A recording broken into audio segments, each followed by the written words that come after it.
let's bring in the Australian end of all this. Joining us live from Melbourne, Chris Weston from Pepperstone and John Durie, the senior business commentator for the Australian.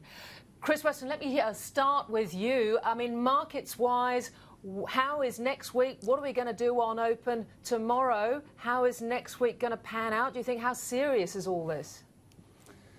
It's a fantastic question. I mean, look, we got the SPI futures down 40 points, so one suspects that we'd be, another slightly weaker open there. But we've also got to factor in what was some disgusting Chinese PMI and service data, all-time lows there.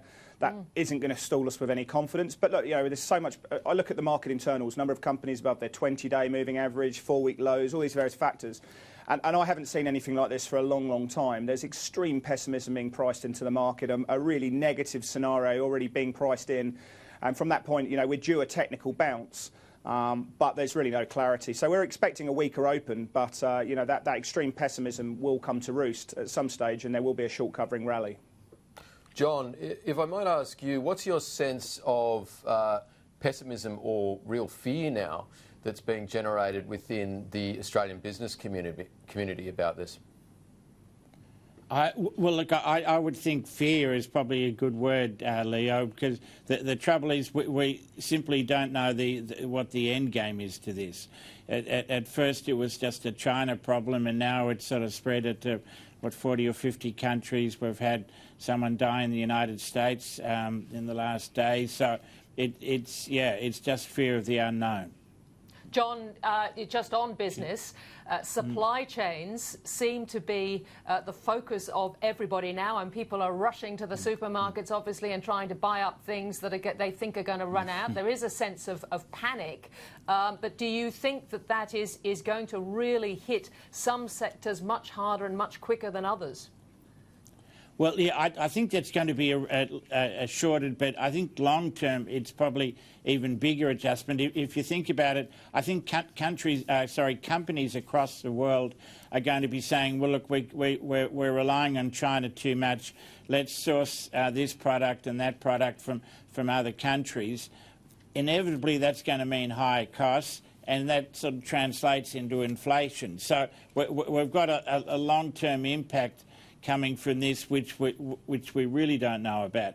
Short term, we had, last week BlueScope said that they're expanding their plant in Ohio, in America, and there's a little part that they were hoping to get from China, which isn't coming now because of the virus. So it's just in really the ramifications are widespread, and we just don't know where it hits. John, can I ask you, there's a bit of talk too that central banks might move in Australia. Maybe the RBA looks at cutting again. That hadn't even entered into a lot of people's conversation this early in the year. Do you think a cut by the central bank would make any difference at this point, given it's really a supply issue? Me personally think 0%. I'm not saying they won't move, but I think the impact would be meaningless. It's just not an issue, and in fact, I think they'd be mad to go this week because who knows where we're going to fall out on this. I think it's way too early for the RBA to think about any emergency cut. Yeah, well, if I can bring in Chris again, because, Chris, how do you see this on the central bank side, both here and perhaps around the world as well? I mean, this is the fantastic point now, because the markets are dictating the show. They're saying to central banks, you've got to go. Liquidity is not the issue here, and Anthony mentioned about boosting liquidity, but this is, you don't solve a supply chain disruption with cutting rates. You help demand with cutting rates, but this is not a demand issue at the moment. This is supply chain disruptions and the concern that we have around economics and the inability to model that economic scenario. But yeah, look, I mean, go to the Fed. We've got a meeting mid-March. The market's now pricing in not just one cut, but a 50% chance that we're going to get 2 cuts in that one meeting. Jamie Bullard said that they're not going to be dictated to by the market. I think they're going to have to, otherwise they're going to see financial conditions tighten even more. We've got an 87% chance that the Reserve Bank cut next week. Part of that's down to, I think, Terry McCrann coming out with an article saying it's a given. But again, I don't think we've not seen that material change in unemployment that they said was the catalyst to see rates being cut. Right. But the market is saying one thing. Central banks need to come to that, or we are going to see much higher volatility, even more higher volatility. All right. Well, let's bring in just a couple of companies. Caltex, in particular, questions around. Of course, they're obviously in play at the moment, but questions around the whole security around fuels and infrastructure. I spoke to both the current chairman Julian Siegel and the chief executive, and the incoming one, Matt Halliday. It's an area that we are watching very carefully. Up to now, we haven't been seriously impacted. The volumes that we're watching carefully is airline carriers. We expect that might be affected to the extent of about 5 to 10%. The volumes of diesel, which is closely related to jet fuel, have not been affected yet, and the supply into mining, for example, hasn't been affected. Right. But Matt, I mean, you're the incoming CEO, you've been the CFO. Does this concern you going forward in terms of next year's results? Look, I think what we demonstrated with the results we delivered today is the resilience of the business, the strength of the asset position. Yes, you called it an excellent result, really.